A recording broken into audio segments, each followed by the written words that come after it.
Hi, my name's Phil. I like talking about politics. In this video, I'd like to discuss the continuing transatlantic row concerning Boris Johnson's decision to award a 5G contract to Huawei and how the US are stepping up pressure to get the Prime Minister to change his mind. But first, if you'd like to be notified of daily news and politics, then please subscribe to the channel and click the bell notification icon. So, Boris Johnson's decision to award a contract to Huawei for part of the UK's 5G network set in motion a chain of events whereby the US, New Zealand and Australia, all key targets for a rapid post-Brexit trade deal, have told the UK that they're not going to hold trade talks, at least for a while. Back of the queue, essentially, if we're even in the queue. Donald Trump was said to be personally enraged when Boris Johnson told him of the decision, and the president had sent one of his men to talk to Dominic Cummings, arguably the real power in number 10, in order to try and encourage a reversal of the policy.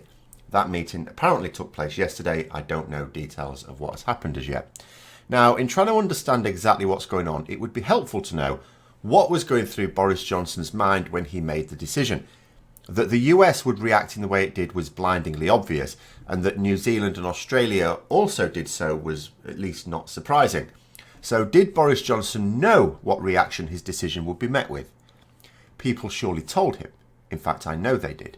So he either didn't believe the advice, or he thought there were greater gains to be made than losses. So did he know what his decision would set into motion, or did he not?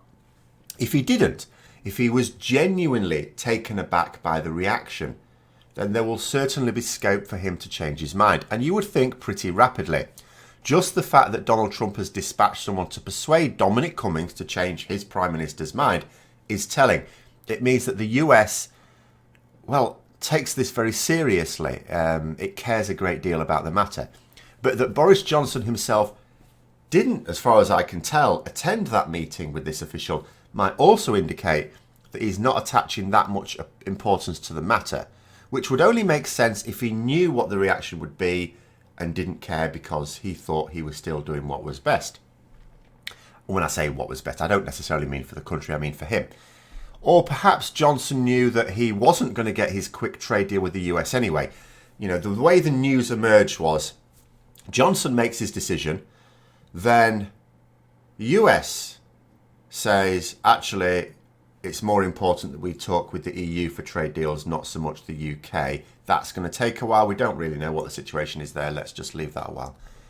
Now, it could have been looked like that was based on Johnson's decision to go with Huawei, but maybe it wasn't. Maybe that was going to happen anyway. And so now Boris Johnson sees a bargaining chip, and perhaps this is Johnson's bargaining chip. I'll change my mind if you change yours. Now, he'll be going, I'd like a trade deal, please. And you know, there are so many possibilities, so many bluffs and double bluffs that might make sense that it is quite hard to know. And it is always hard to know with these.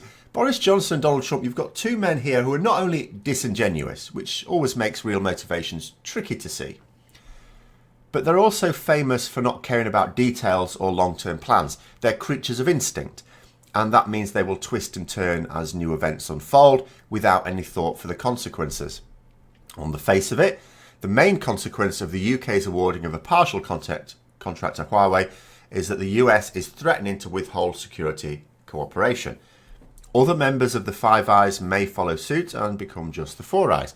But as the UK currently contributes a great deal of intelligence gathering to the group, I'm not sure they'll do that lightly. They would have to be really convinced that we're compromising their security. But does Boris Johnson even care about that? Bear in mind, he didn't even bother to have himself represented at a major international intelligence conference this week. That's not the action of a Prime Minister who puts any importance on international cooperation when it comes to security. It's perfectly possible that he really doesn't care whether or not other countries include us in intelligence sharing or not. After all, you might think to yourself, well, that's going to make the UK a less safe place and we'll experience more attacks. Great. As far as he's concerned, fantastic. He now has more outside threats to point at as reasons to keep electing him. Only he will keep us safe, as he says, while we become demonstrably more unsafe. And whatever gains Johnson thinks he's getting from the Huawei contract, and I'm not sure they're that credible, I don't know, he's not only getting an ear bashing from foreign allies, but domestic ones as well. Conservative backbenchers are promising to vote against any government bills related to this contract. And I know Boris Johnson is used to being defeated by Parliament, but not with a massive majority now. A defeat now would be embarrassing. So does it come down to that trade bluff? Is he expecting to change his mind? Is he expecting the United States to give him something to make him change his mind? And so he's not really worried about the backbench revolt because it will never actually happen. Is his plan to get America to agree to a quick trade deal as the price for the UK giving that contract to someone else? Or does he really think that delaying our 5G rollout by 2 years, by not going with Huawei, which is the stated reason for the decision, is really that detrimental to the continuation of his political success? It was interesting to note that the government has increased the budget for exploring how 5G technology can benefit businesses and communities in the UK, but that Huawei has been frozen out of that scheme. They're not allowed to access it. That was interesting, I thought, in the context of this. So anyway, to recap, you've basically got three possibilities. One, Johnson was genuinely surprised that America would care that much and will probably change his mind as a result. He doesn't want to piss Trump off. Two, Johnson was not surprised and has his own reasons for going with Huawei that will keep him on that course, even though it means going against Trump and a good chunk of his own supporters. Or three, Johnson is using Huawei as a bargaining chip to get the US talking trade at a time when they want to prioritise the EU. More will emerge in time, I'm sure, perhaps even quite soon. But until then, I hope you found the video interesting. If you did, don't forget to click the like button. And if you'd like to support the channel further, then please also click the Patreon link for details. And until next time, I'll see you later.